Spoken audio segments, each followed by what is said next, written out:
Harding was a nurse with dark clouds in her face that would weep for no reason down Goodbye Road.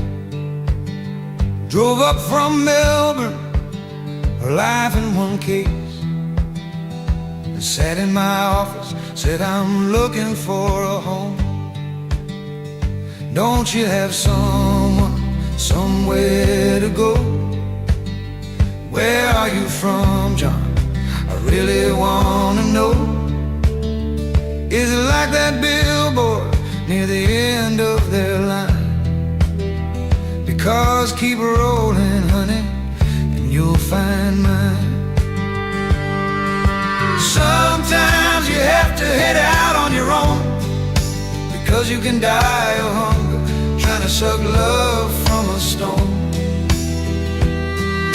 Sometimes you have to go build your dream home from the orphan's haunting Goodbye Road. Love on one hand, freedom on the other. Gino said no to the jabs and lost his job and his brothers. He found Martine in a stand in the park, where after buying her a coffee, he asked as she stirred, don't you have someone, somewhere to go? Here is somewhere, you're cute, don't you know? Close your eyes, Gino, and you will see orphans can build homes on Goodbye Road. Gino stayed night after night. Then Martine whispered, let's build a light. For my soul is hungry and my heart is on fire, because it knows my love, because it now knows.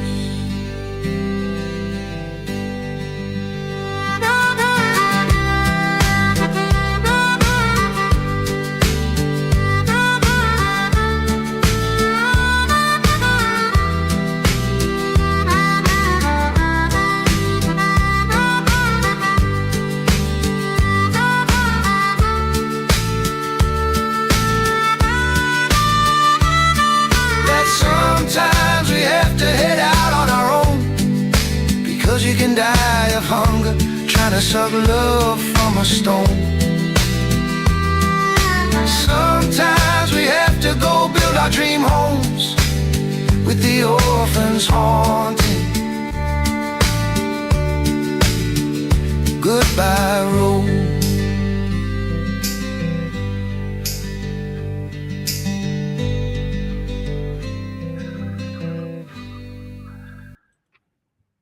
Valentine's Day. I've got this from the cow, so happy Valentine's Day, John. Did you get laid last night? Thank you, sweetheart. That's so kind of you. Yeah, you're looking as gorgeous as ever, mate. Thank you very much. You're the same. You're the same. So we're doing this special show. Hopefully, there might be another guy joining us soon, Simon. And but the reason we're here this morning is, what did you want to talk about first? Because well, there's been a lot going on, hasn't there? So we have a new leader of the opposition. Yeah, in Australia. Ironically, it's called the Liberal Party, and they've always been the Conservatives. So down at my morning cafe, I asked the cafe owner, did he know the name of the new opposition leader? He knew there was a new opposition leader, but no idea what his name was. Couldn't remember. And I asked the girl that worked behind the counter, and she said, you know, there's a new leader of the opposition. And she went, opposition to what? Just had no idea what I was talking about.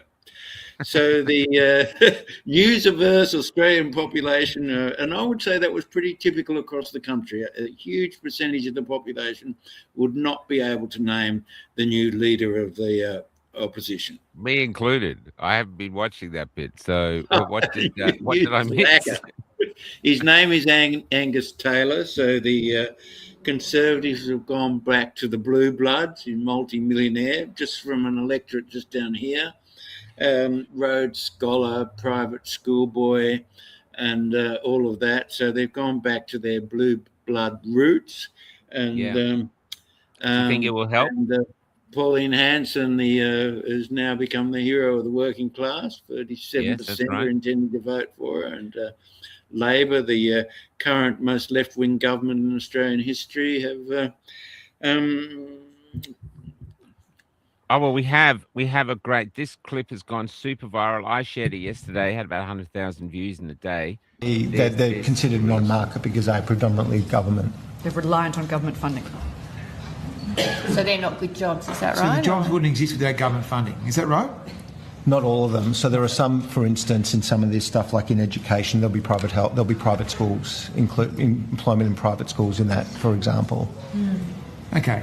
So Cut those, do you? how many government jobs have been created in the last year?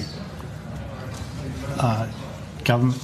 Across the country, across Yeah, do you because have it's those? reporting employment across the country, as you'd understand.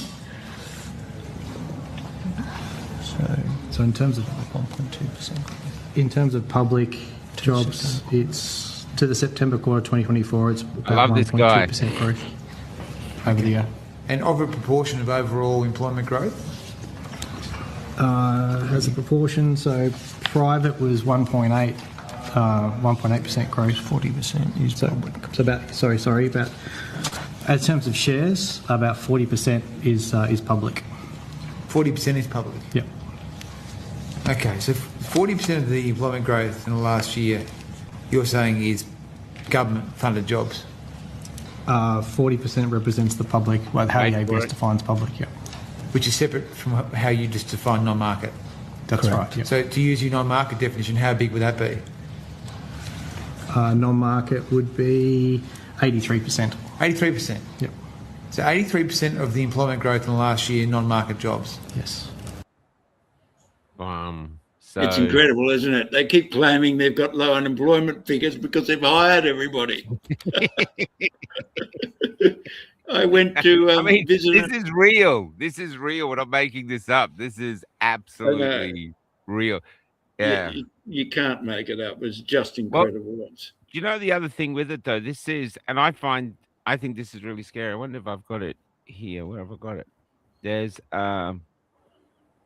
because you're realizing now, if you do a government job, you have to either stay silent or mouth the government ideology. So the United Nations has just done this, and the EU Parliament. Roll call vote. The vote is open. And the vote is closed. And that's adopted.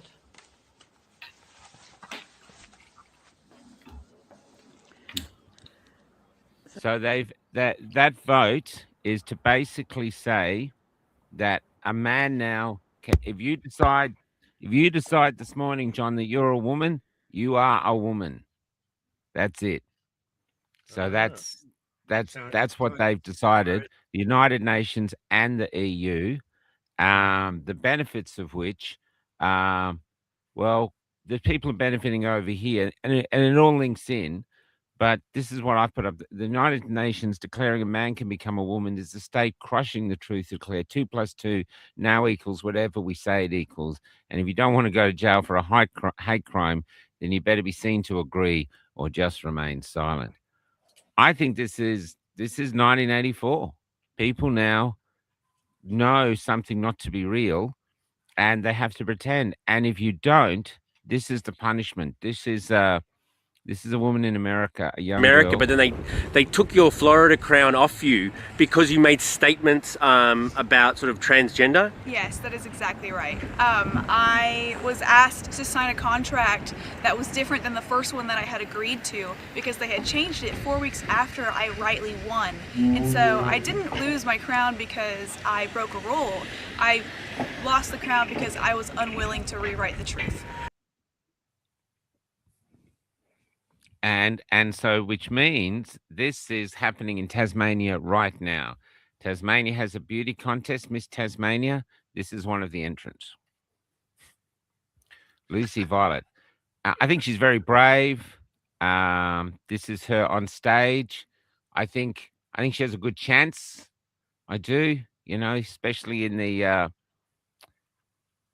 heavyweight division, and this is her with her. I'm guessing it's her mother now, and she was second runner up. That's probably because the other ones were all probably still running in the opposite direction, but because they're unwilling to swallow the new truth. But here's where we are.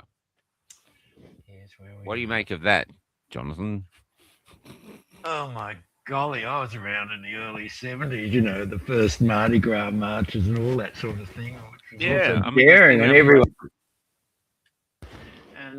everyone was on board. And not everyone, obviously, the fundamentalist Christians and so on, but basically it was seen as wonderfully progressive, and all the gay rights and lesbian rights and all that sort of stuff. It was seen as really progressive and open-minded and free, go out for the night and wake up in the morning thinking, oh my God. All sorts of things. It was just free, Well, you've just gone silent. I just lost your volume. Did they die? Can you hear me all right? You got the microphone the right way around, yes. Yeah. So did you hear anything I said or what? Yeah, you said you were in the 70s, it was really progressive, gay rights, lesbian rights. Look, I was the same. I did a calendar on same-sex marriage with these beautiful portraits, and I was really proud of it. We photographed guys who'd been together for 45 years, and I'm still for it. But this trans thing is different. Totally different. Yeah. There's not huge my Anna is a trans friend of mine, and I was talking to her about the trans movement. She's going, what are you talking about? There's no trans movement. There's no trans community. We don't hang out with other trans. I don't go to town with other trans people, say, hey, with the trans. It's a fabrication. I believe this is a new form of control, and it links up to all the government jobs, because we met a Sudanese man who was working for the government, and he said he'd been to Australia, he'd been a few years in Australia, nice guy, and he said he got a memo that if he or anyone in the government, any government job, mentioned Palestine or Israel at work or posted anything about Palestine or Israel, especially Palestine, they'd be immediately sacked, summarily sacked.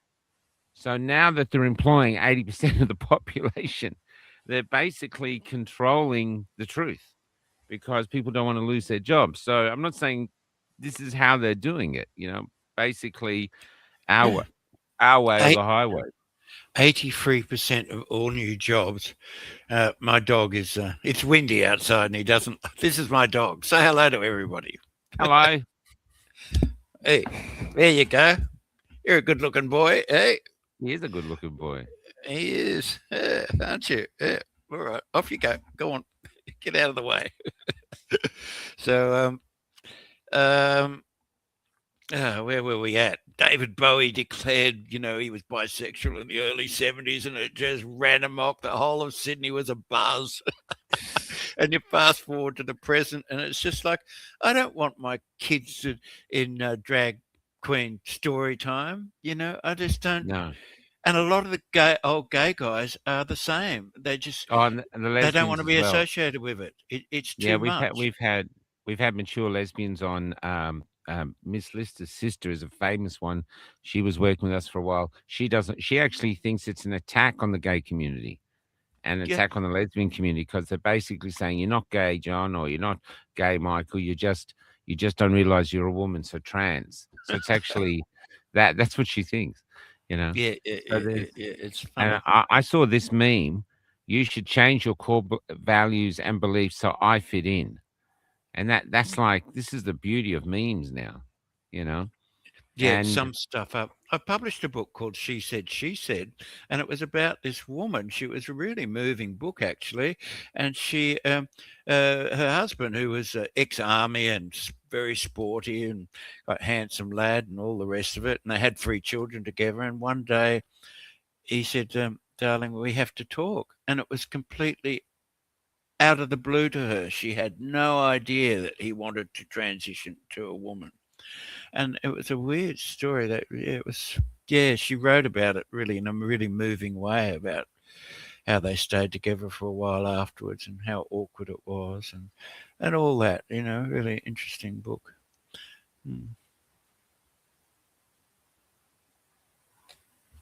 Are you still there? Well, Michael, you've disappeared. What's going on? Well, it's live. Yeah, that was really interesting. So it's been I don't know what's happened to Michael here. Oh, there Have I I am. done Sorry, something? I clicked myself off. Yeah, I was just you saying, changed yourself up. Yeah, I interviewed a man yesterday, really nice guy. He was a mechanic. He's got long false fingernails. He's growing his hair long, and I think he's transitioning, and he might not even be aware of it himself yet. And so that'll go up today. And he's in the middle of the bush. He's not really affected by all the propaganda. I think he's just doing it. So, is there something in the water? Is this just, I don't know. Well, that's a theory. There's also something in the jabs, they say, which affects the hormones. Well, he's unvaccinated, this guy, so he's unjabbed. But there's, and I don't really care. I congratulate, he's in his 50s. If he wants to go the other way, I really don't care. My thing is that, like that meme we just posted, why do we have to alter our own version of the truth to accommodate these people? I don't believe the government's doing it because they really care about these few people who are transitioning. I believe there's a more nefarious reason they're shoving it down our throats, and it seems to be control. I mean, if you're too frightened to speak the truth because of jail, then you're a slave.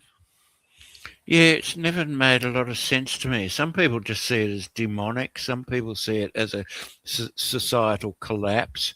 There's always been transsexuals in many cultures, and they were often revered, or assumed sort of senior religious positions even. The Pacific Islands are an example of that.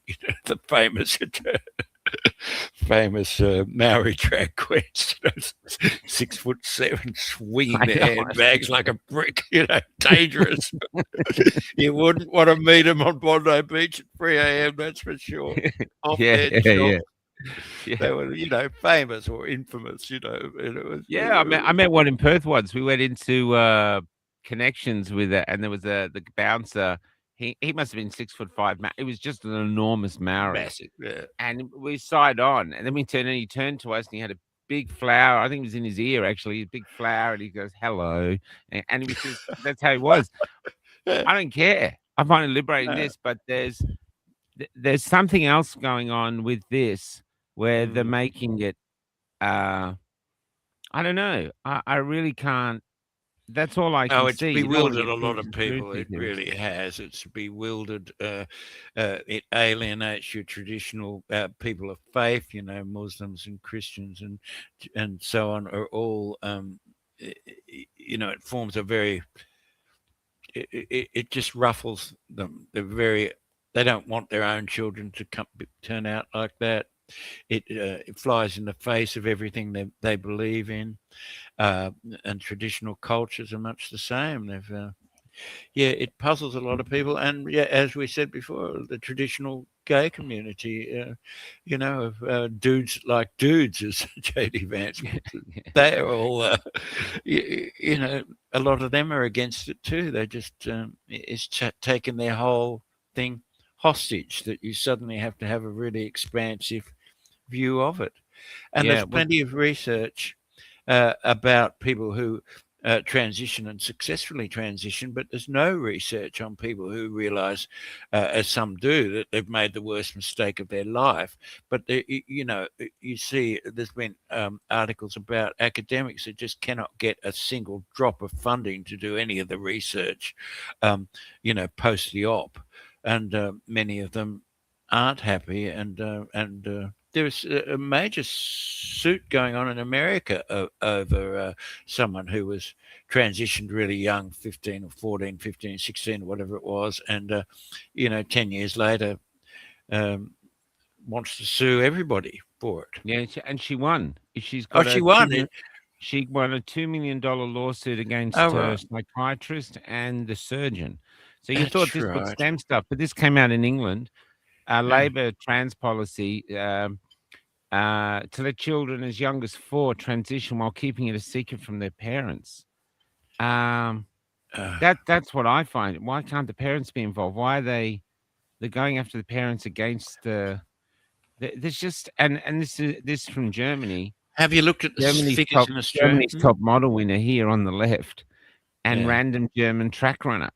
It's just like what?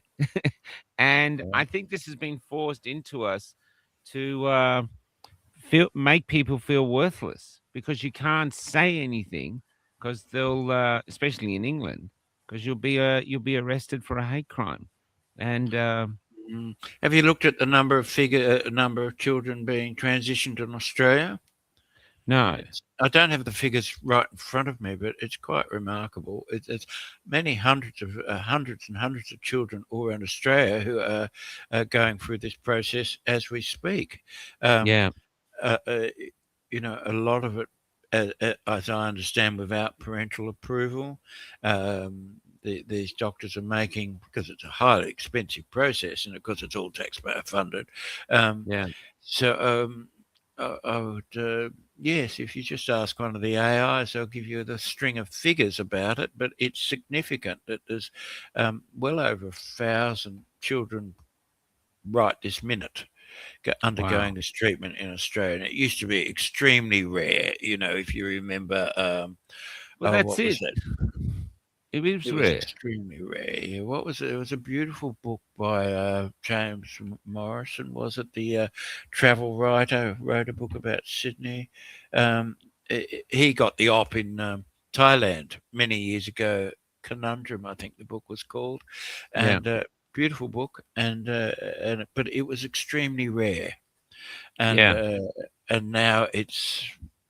I don't know what the exact figures are, but it's just seen as it's a social contagion, basically, an engineered social contagion. And as you say, who exactly is benefiting from this?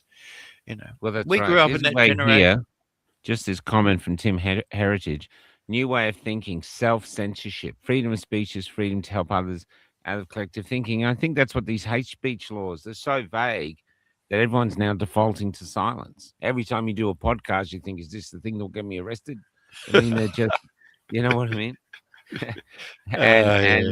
and that's where we are now. So I wrote this. So this, I think I read this. So the granddaughters of Germaine Greer are now putting all their weight behind defending the rights of men to pretend they can be women, to the detriment of women when it comes to sports and women-only spaces, whilst ignoring the fact that their true biological sisters in Iran and Afghanistan have been viciously raped and killed because they are fighting to attain the freedom that these young women are now giving back to men. So it's we interviewed that Iranian girl the other day, and she was saying this, that when they are shooting all the protesters now, or if they think you're protesting against the regime, you end up going to jail. It's horrific. But one thing that they do is, if they think the girl's a virgin's automatically going to heaven. So they're all raped. They're all raped to make sure they can't go into heaven. I mean, it's just an excuse to be brutal. But that's real feminism. That's where the feminists, to me, need to be helping these women fight this draconian, brutal, evil actions. And yet here they are in our country defending the rights of men to be women. Oh, it's bizarre. Defending the rights of men like me to go into saying, I'm a woman, and going into women's toilets. So we saw this. This I thought was really interesting. I just happen to know one of Australia's most famous transsexuals called, I'm not even sure if that's the right term now, called Yeah, that's right. Catherine Elizabeth McGregor, who used to work in the army, and I knew her really well when she was a press secretary as him, and he was a really great press secretary, like probably Sydney's best press secretary. They would Wow. give you all the information you wanted. Would if you had any queries, which in those days we had queries, now they just regurgitate the press release. But back in the day, if you were doing your job, and they saw their job as a conduit between the government and the public, and took it seriously. And he was a really great press secretary, and was also army, was very senior in the army, a very smart guy, University of Oxford and all the rest of it. And uh, it'd be interesting actually to have her on, because Yeah. she was really, did a play about her life, which was performed in Sydney at Sydney Theatre Company, and has been a really the most high profile. Used to go on and was very well accepted by the establishment. Was a cricket writer for a long time, and would go on Sky News, and the ABC, being very smart, put her up against various people. But so she's politically conservative, which is interesting. Yeah. And she has 5,000 followers on Facebook. She's interesting. So she's a very interesting person. Yeah, And I know Mianna, who was transitioned 30 years ago. She was actually playing professional golf in Europe as a trans woman a few years ago.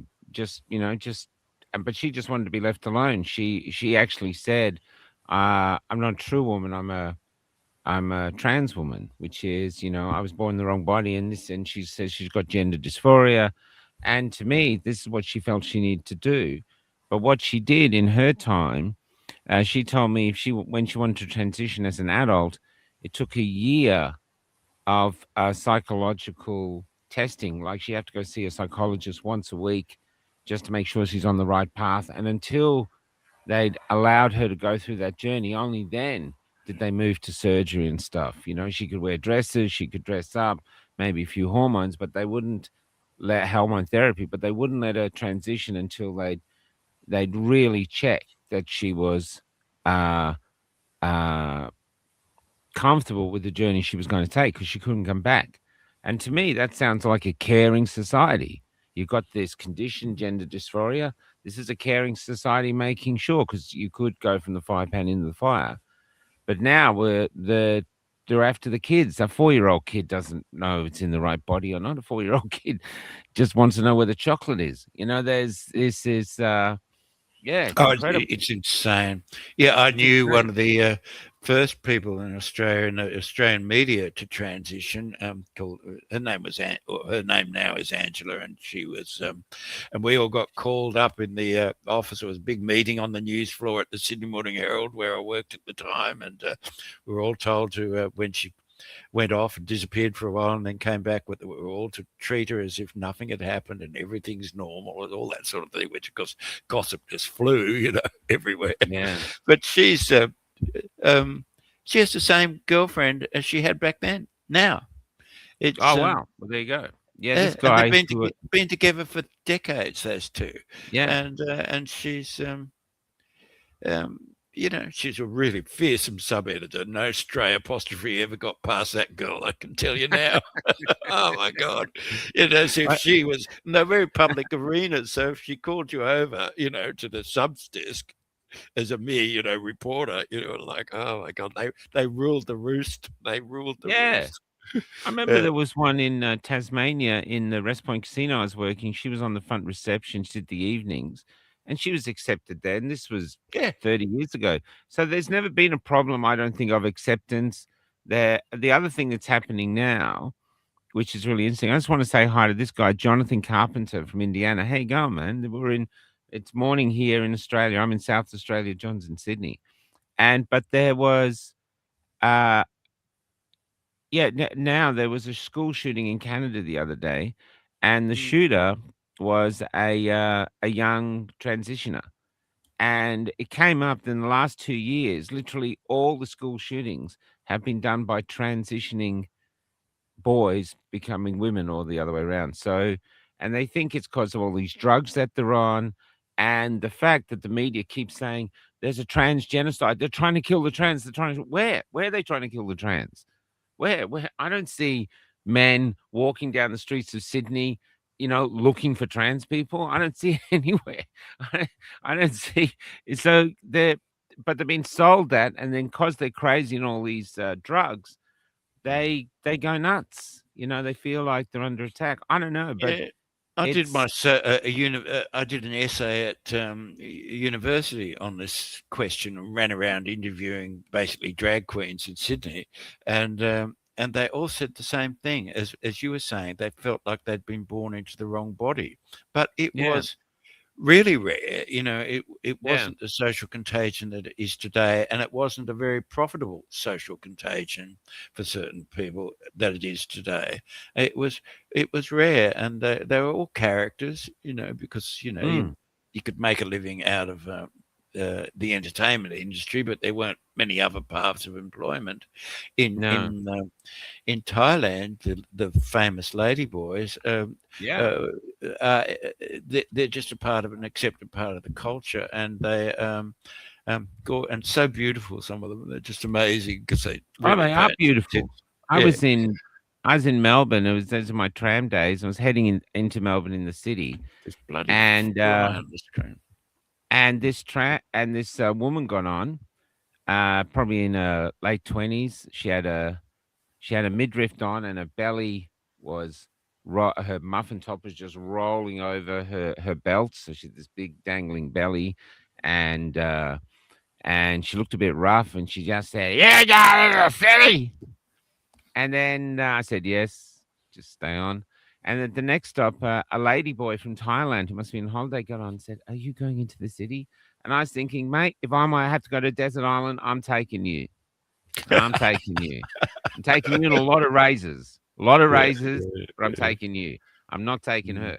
And so, so I don't think there's ever been a trouble with trans. I used to watch another guy get on in Q.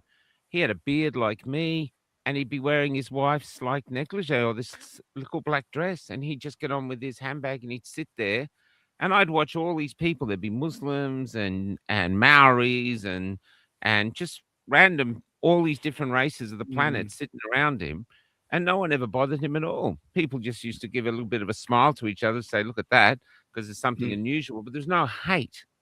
There was no one wanting to rip him off the tram and beat him up. And yet the mainstream media and everything else and the trans movement themselves is putting out a thing that there's this great trans genocide going on because they're not accepted for who they really are. When in actual fact, the irony is they don't know who they really are. They're born in the wrong body. So yeah, it's just, but I do think now with the United Nations doing it and the EU enforcing it with the hate speech laws they have over there and the hate speech laws here, that we might not be able to have these conversations going forward because we'll have the SWAT team smashing the door in, shooting you or bashing into your place, shooting your dog and dragging you out, Well, there was a book a while back about the Thai ladyboys called The Third Sex, which was a famous book in the day. And, are those books going to be restricted? I got one post from a Google on a Google blog that was restricted 13 years after it was written, I think, and I couldn't work out what it was, and I was just talking about the ladyboys of Bangkok in an inoffensive way, and the only other offensive thing in this post was recalling that Tony Abbott was wanted to restrict immigration to 70,000 a year, which was, and I couldn't work out, was it a harmless mention of the much loved ladyboys of Thailand, or the I used to hang out with them actually, when I was on a bit of a late night bender or three, and I used to hang out with them in Chiang Mai in the north of Thailand, and they were all just, because they're all working, Mm. the minute the sun comes up, they're straight home because, they don't want to be seen in the light. But they're all looking for customers in the early hours of the morning, and they're all, on the gear. But they're amazing characters, Yeah, they were. amazing This is what I'm saying. characters.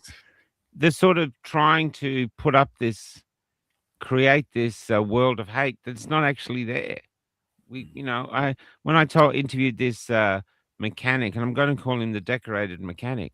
I said to him, we grew up with Bowie, like you said, Bowie coming out as bisexual. We grew up with Bowie and we do this. It's not like, oh The my whole of God, Sydney was we've so all excited. Yeah.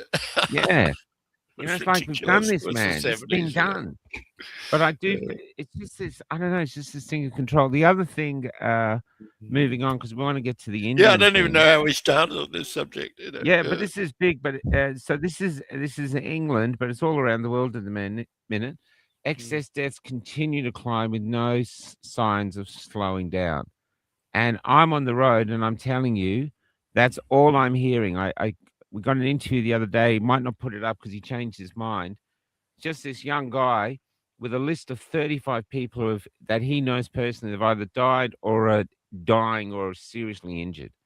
And the list, he said, is a year old because he couldn't bring himself to keep it going. So it was just from 1 year. And it's heart attacks. One was a 7-year-old girl, died in her sleep. It's just nonstop. And no one's talking about it. Yeah, does the general public know what you're talking about?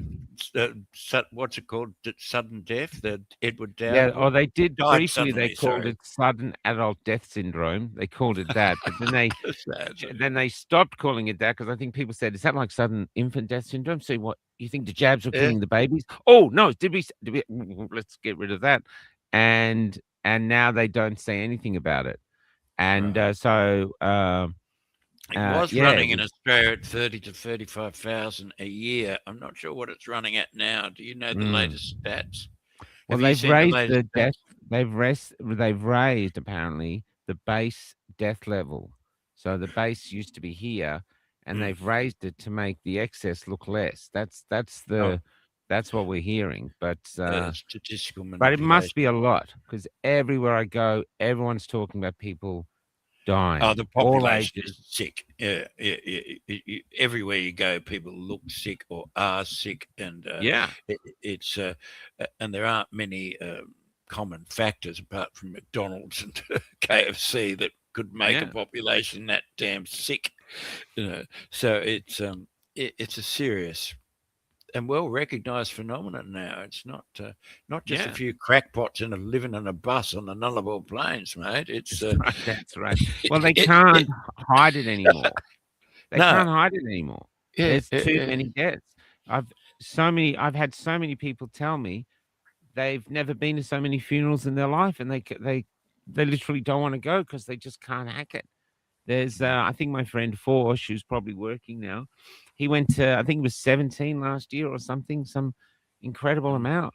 And he said and some of them are older people, but not all, and even the older people are healthy. He told me this amazing story where he went to this, he's a gardener, and he went to this one guy who's dying. And the guy said, he lives on a small street and it's probably like 20 houses. He said 5 of the people on the street all have turbo cancer. They're all dying. On this one, who even heard of turbo cancer?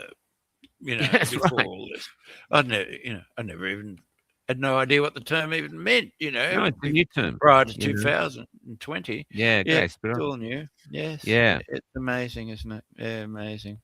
Okay, now the other thing is India. Do you want to ask me about any updates on the India thing? Yes, as you know, there's a new opposition leader, and he's putting the question of immigration, front and centre of his pitch to the electorate, because it's mass immigration which is driving the surge in One Nation. And if an election was held today, we could quite possibly have Pauline Hanson as the Prime Minister. So it's a huge hot button topic, not just on the road, but in politics. So what are you seeing on the ground? What I'm seeing on the ground is this is the number one conversation everywhere, more than all the deaths. more than the cost of living. We're getting calls of people reaching out. I put up the question first, because basically, let's go back. So basically, what we're seeing is Indians are buying up every business in the towns. Perfect example is Pambula Beach, where I think they bought the pubs, the post office, cafes, the service stations. So everyone's seeing them buy everything up. And so what the rumor was is that they were getting government grants, and they were putting these government grants together. Like, say, everyone in the family would give them a grant. They put the grants together, and then they buy a business. But we couldn't find any real evidence of that. Or some people have sent us. Well, there is evidence of that. We just haven't collated it properly. They're certainly getting startup grants and all those other sorts of things. Yeah. So we just There's haven't no sort of sense that sat it's there with illegal. There's no sense that there's no. Oh, no one's saying it's illegal. It's encouraged. They're encouraging people to come here with all sorts of enticements, and you know, encouragement to start up your own business is one of them.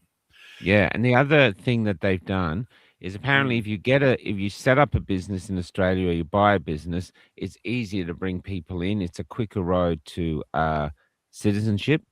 The other thing we've heard, and because there's so much.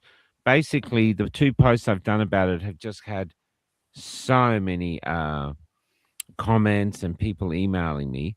What they're saying is that in some of these departments that issue the grants, Indians have got in, and Pakistanis and Indians have got in, and they've taken over literally 2/3 of the roles or more. So there is a suspicion that they are greasing the tracks to getting these grants, and that Australia is just as dumb as dog shit and letting it happen. But the other big thing that came in this week is, and we're hearing this from a lot of people, and who are hearing it from Indians, because people are actually talking to them, how are you affording all this? Because everyone else is broke. And they're talking that it's money from India, either dirty money or money from very cheap loans from India. Now, if that's the case, which is probably legal as well, what we're actually seeing is an economic invasion. Yes, well, it's a while now since Clive Hamilton from the Australian Institute wrote The Silent Invasion about the Chinese takeover of so much of Australian property and businesses. But this is a different scale altogether, it would appear, and is much more public, much more in people's face. The commentariat, it's not just Sky News, and the entire commentariat is alive to this now. And if I can send you a couple of links to Macro Business, which is by Leif van Onselen, who is a very much admired economist and also media figure. He often appears also all sorts of things. So he's done a couple of recent articles, but he's been hot on this topic for years now. But a couple of his recent pieces out this year really focus on this. So one of them was called, if I could send you the links, can you put them up? Yeah, put them in the private chats. I'll have a go. Okay, so will I do that now? Yeah, do so the private chats. I don't know whether then people could follow what I'm talking about, but that would be... do that. It's about the dollars. But the other thing is what we've suggested in a few pieces is that, yes, they might be getting the money from somewhere, but these businesses, the Australians are like, oh yeah, okay, I'll open this here, 2 secs.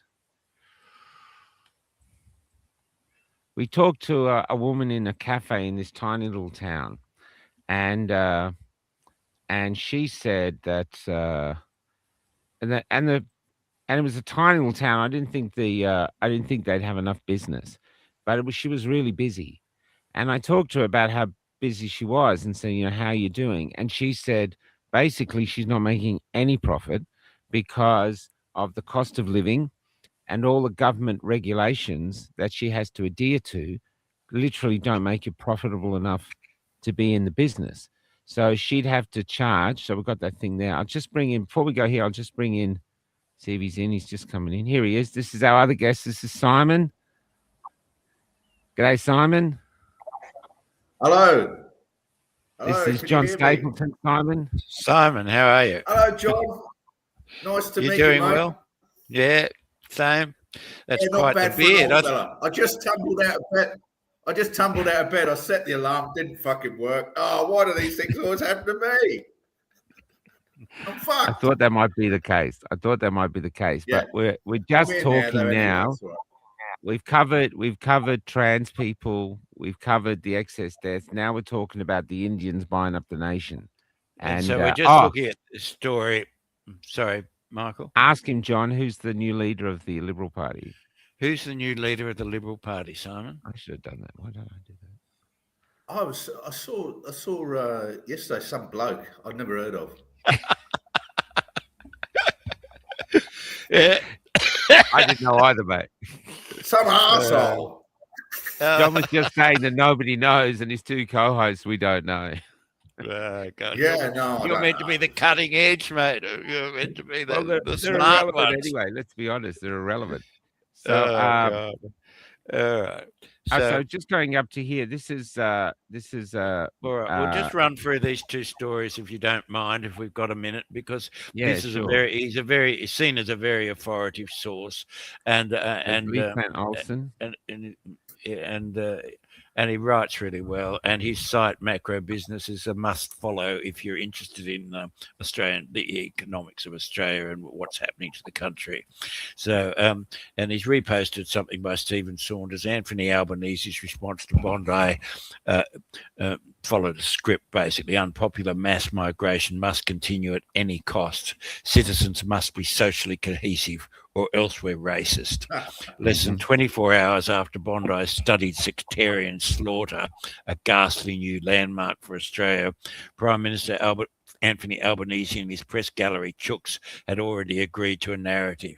It was guns and anti-Semitism, nothing to do with mass migration. The coalition dared not challenge this framing. Jewish organisations and politicians dared not buck the script.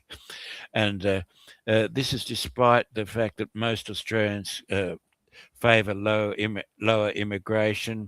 It's gone way up. So if you look across, there's a figure, a graph here under the Hawke-Keating years, way back when, net overseas migration per day in office was 256.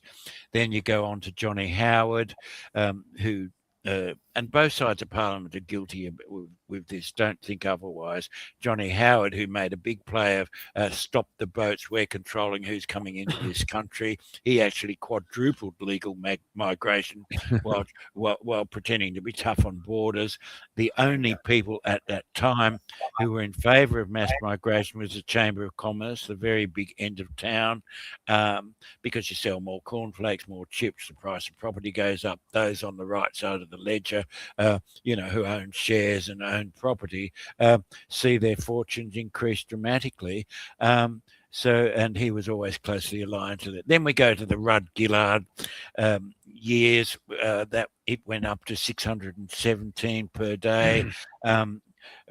Good old Rudd, recently the Australian ambassador to the US, and Gillard, the first woman prime minister.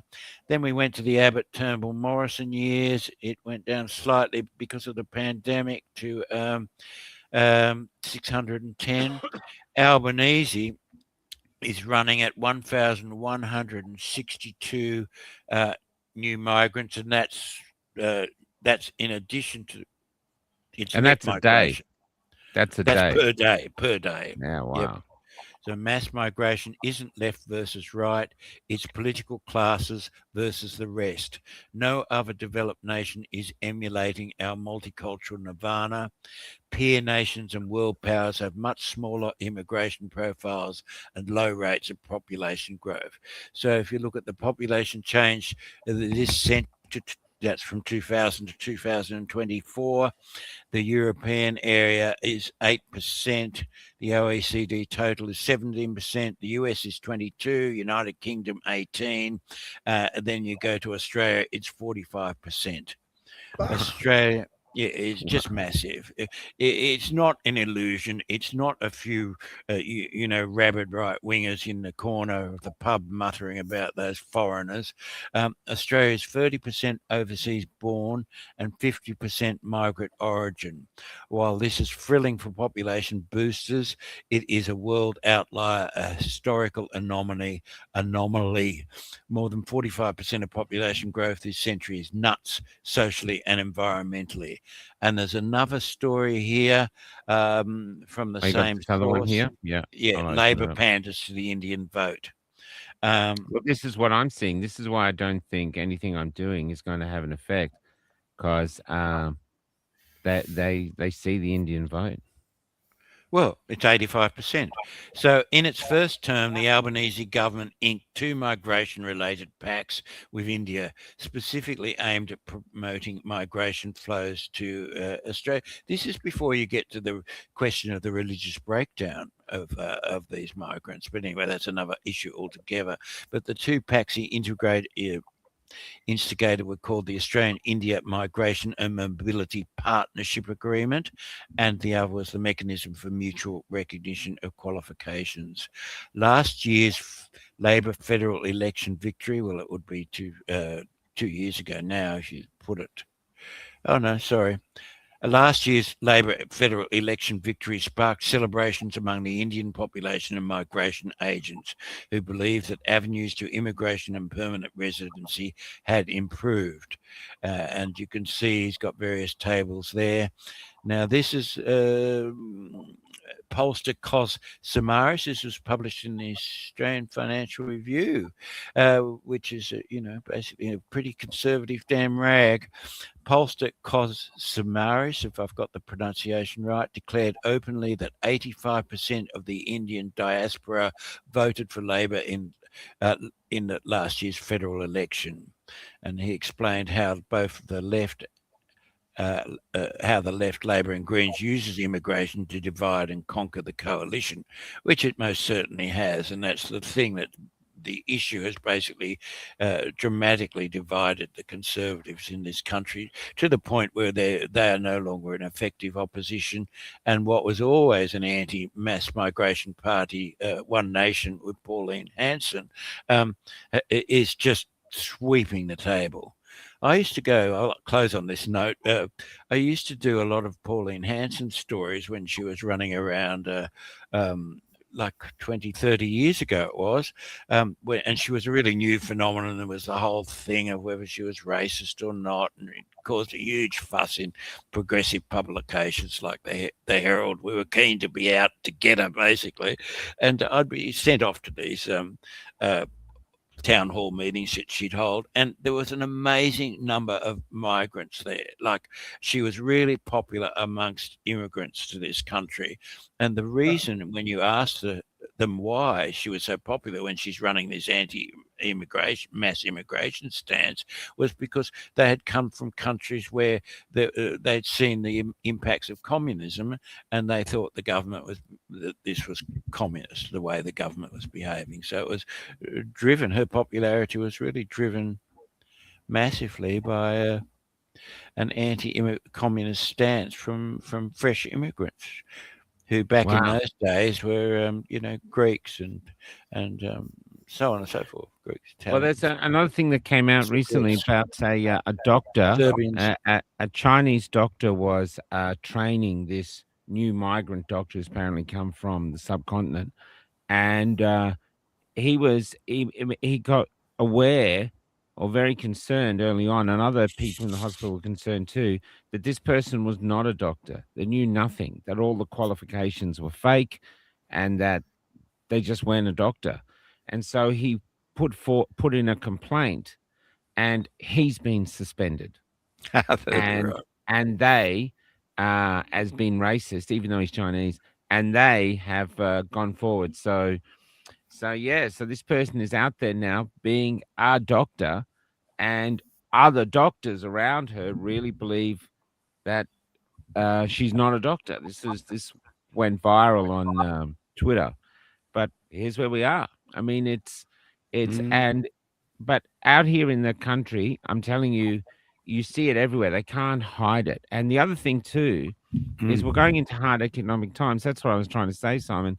So we talked to this woman in a cafe in this tiny little town, and she was busy, but she said she's not making any profit because the amount of government regulations she has to service, or insurances and all that, wages, workers' comp insurance, all this, and the cost of living, which means that she'd have to sell a coffee for $7, which she doesn't think her locals would buy.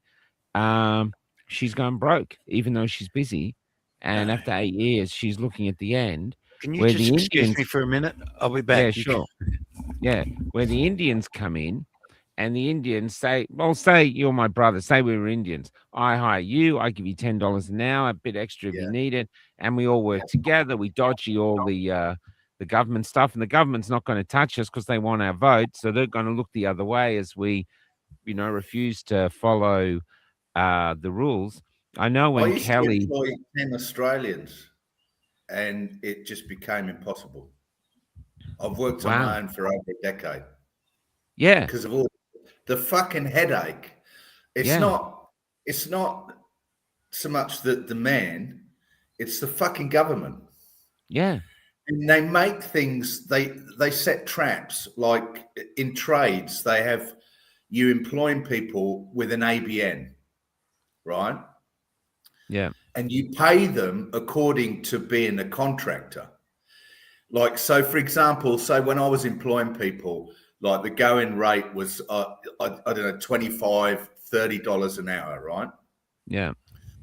And the award rate was 17, right? So if you paid the award rate and sick pay and holidays and all that kind of stuff, it would come up to costing you the same, $30 an hour, right? Yeah. So they got it all, and they're supposed to look after themselves. But the government sets this trap for you. They say they are not a contractor if they are not supplying materials. So they can come and selectively fuck you up the ass when they feel like it. Yeah. And then you're up for, I mean, I used to pay superannuation anyway, right? But you're really a contractor, you don't pay superannuation. So you got they can come and selectively fuck you for superannuation, long service leave, fucking fine you to oblivion, right? Yet they set up that system of ABN, right? Yeah. So, and then you've got on top of that, you've got all the insurances. I mean, if you got some guy treads on a nail and your workers' comp is inadequate. So say you employ 9 men full time and you need a guy for 1 day to hold a ladder and a bucket of paint or a bit of wood falls on his head, right? You've got a huge policy, but you know what insurance companies are like? They'll say, oh, that's the 10th man. Yeah. You know what I mean? Yeah. And they'll fuck you up the ass. So, I mean, there I was employing 10 Australians, right? And supporting all those families, and the stress of that, I'll tell you, big time. Yeah. Because you're working for builders who are like fucking pirates. Or you won't pay ye, you know? And especially the big ones, the big companies. And so so now I work on my own. I'm like, fuck you. I don't even register for GST. I keep my turnover under 80 grand. Yeah. And so, and then what I'm saying though is that the Indians, what's on your screen, John? Is that your dog? Then the Indians work differently. Fly. They're protected by the government. The government wants their votes. So it's pretty sure they don't go after them as much. And like when that one tried to nick my phone in that roadhouse, remember that? Did you hear about that, John? No. So I left my phone at we went, in the morning we wake up, we find a public toilet and left my phone in there.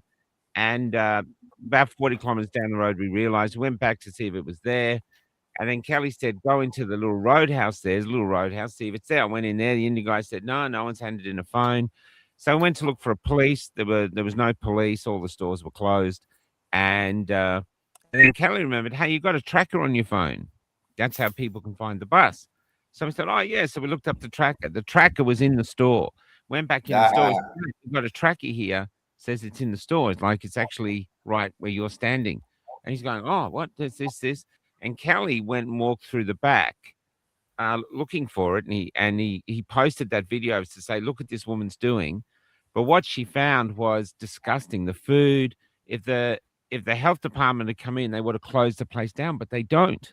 nah. They don't come in. So if you're eating food from this place, believe me, make sure your medical insurance is in place. And then they and then finally he handed over the phone and he had a hissy fit. And he said, oh, someone had just handed it in. But, he was just a thief. Doesn't matter whether he's Indian or not. He was just trying to nick the phone. So that's not a thing. But the fact that the kitchen was in the state it was, means they're not frightened of the health department, means the health department is not turning up. And that's how I think they're surviving in these businesses. They're not adhering to the regulations that white Australians and other hardworking Australians are adhering to.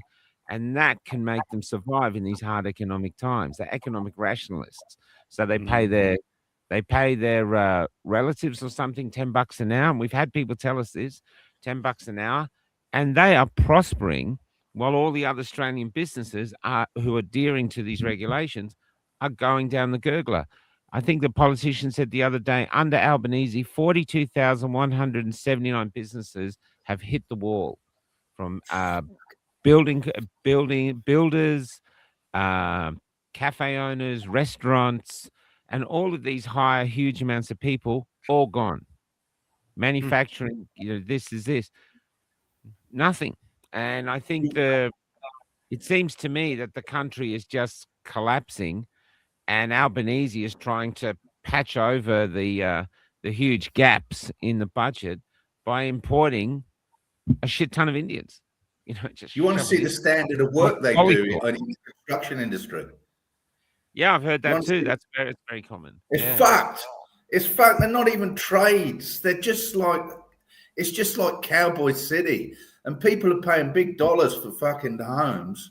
And like they post it on Facebook, in these builder complaints groups. Yeah, I've seen that. And it's just shocking the shit they get away with. If I did it, I'd be fucking hauled. They'd fucking haul me.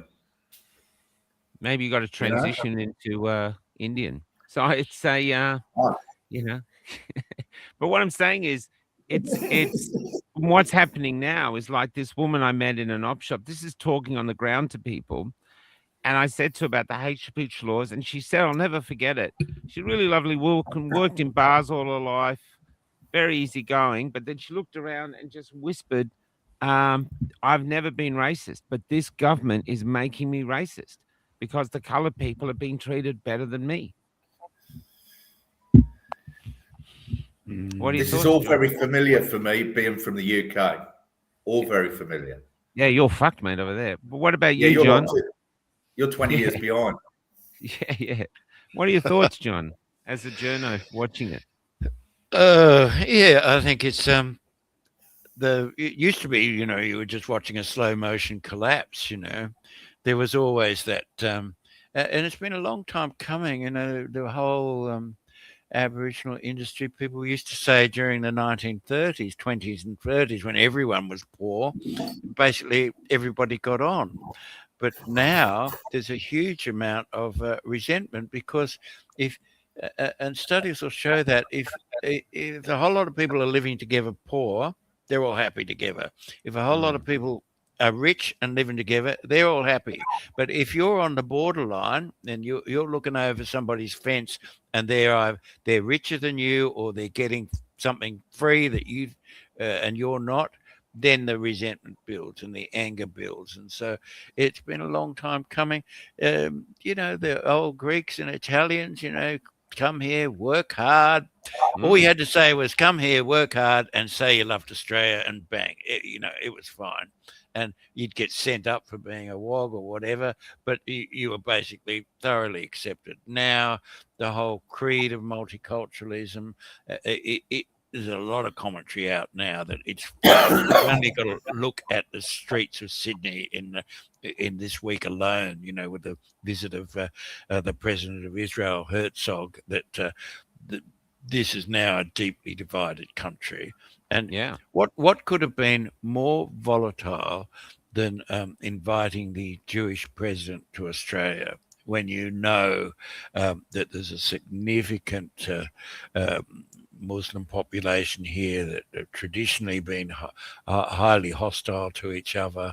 What could have been more divisive than to do that? But they've done it. So now you had Chris Minns, the Premier of New South Wales, banning demonstrations. He's going to ban the phrase "from the river to the sea" of globalise the Intifada, which was one of the chants. So that apparently is going to be banned as by legislation. Have you seen this? It's a mess. The whole damn thing is a mess. Someone put a poster on a post box with a Hitler moustache on him, and they've sent the forensic teams out. Oh, to study where he bought the glue from and whether there's any really. Oh, that's interesting. Yeah. And this is the left. Meanwhile, those on Asia watch lists are building up their arsenals. Well, traditionally, the left have been somewhat immune to this level of police action.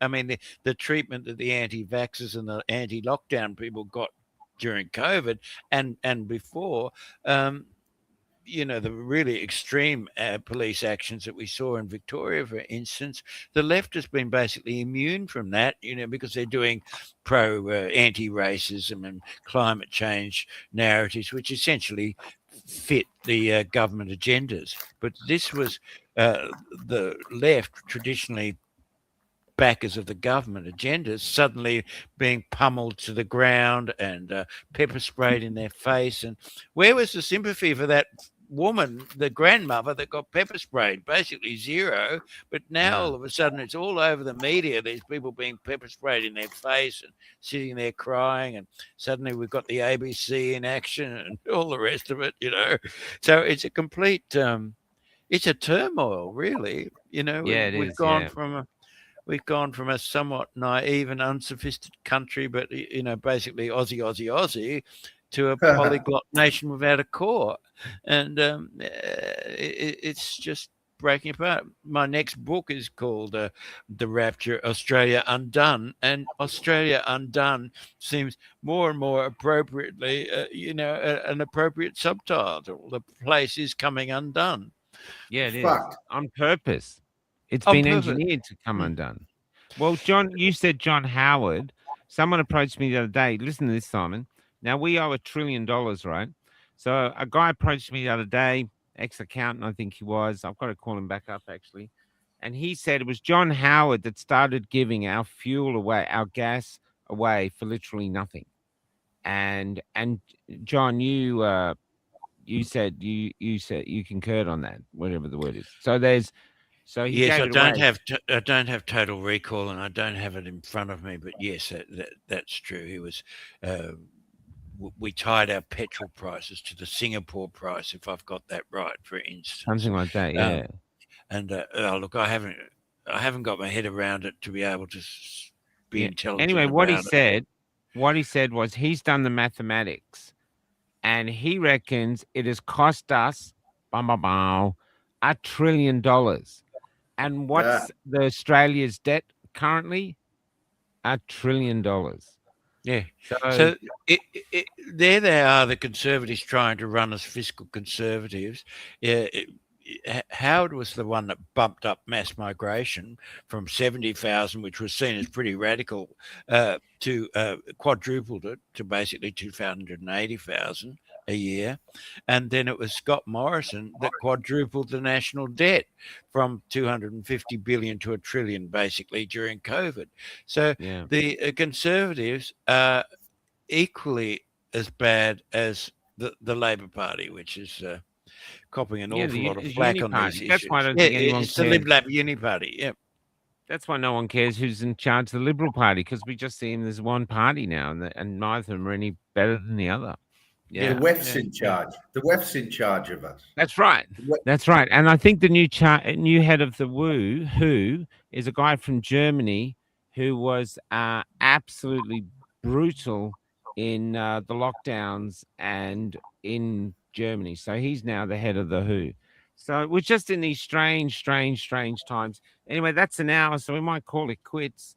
And or half an hour for Simon, who's just very got here refreshed after his sleep. You told me 6:30. You said 6:30. Yeah, well, look, it's so many fucking time zones, mate. Like I was trying. Brisbane is different from. I'm in South Australia on the edge of a cliff. And I have to say, this is funny. This is. I was going to save this because I was sitting on this cliff here.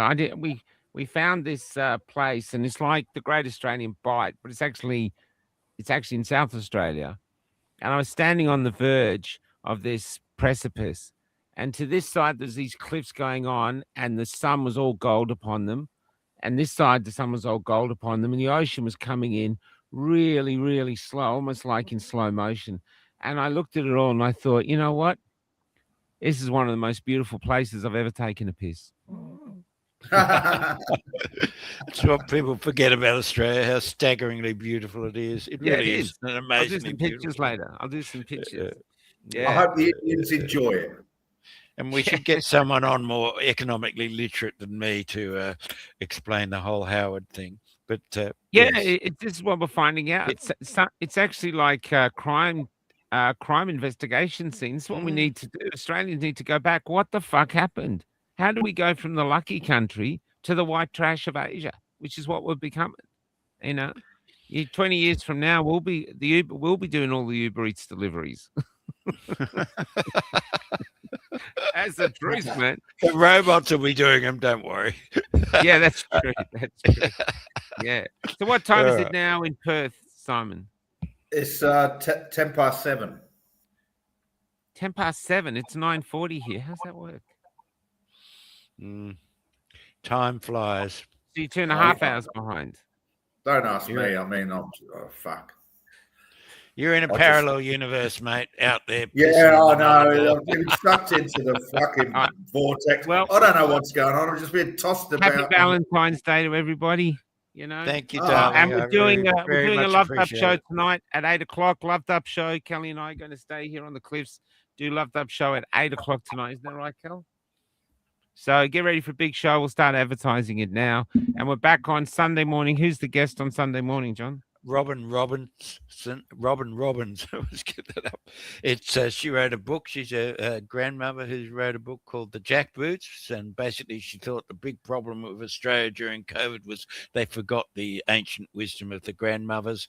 And she's got a new book coming out called My Angry Breast, which is about surviving breast cancer, which the last thing on earth I wanted to read was a book about someone's breast cancer, but in fact it's a really incredibly moving story about personal courage and it's an incredible story, and she's an incredible person and very wise and very charming person too.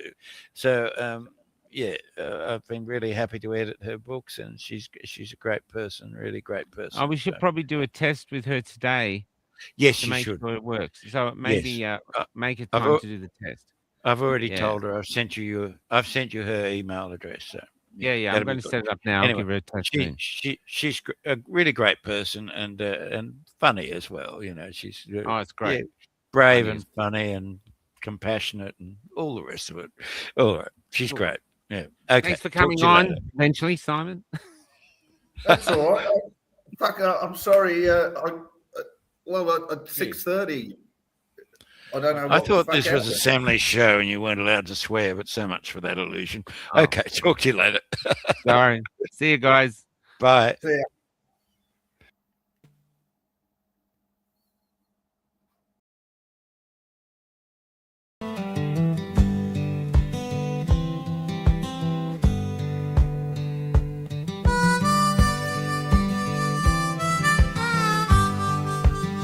Martin was a nurse with dark clouds in her face. that would weep for no reason down Goodbye Road. Drove up from Melbourne, her life in one case, and sat in my office, said I'm looking for a home. Don't you have someone, somewhere to go? Where are you from, John? I really wanna know. Is it like that billboard near the end of their line? Because keep rolling, honey, and you'll find mine. Sometimes you have to head out on your own, because you can die of hunger trying to suck love from a stone. Sometimes you have to go build your dream home from the orphan's haunting. Goodbye Road. Love on one hand, freedom on the other. Gino said no to the jabs and lost his job and his brothers. He found Martine in a stand in the park, where after buying her a coffee, he asked as she stirred, don't you have someone, somewhere to go? Here is somewhere, you're cute, don't you know? Close your eyes, Gino, and you will see orphans can build homes on Goodbye Road. Gino stayed night after night. Then Martine whispered, let's build a light. For my soul is hungry and my heart is on fire, because it knows my love, because it now knows.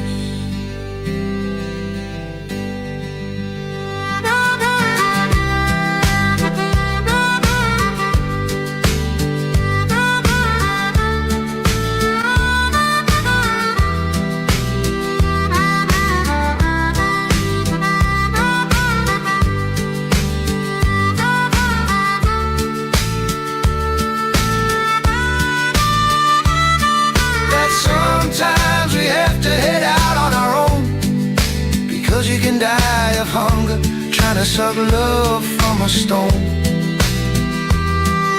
Sometimes we have to go build our dream homes with the orphans haunted.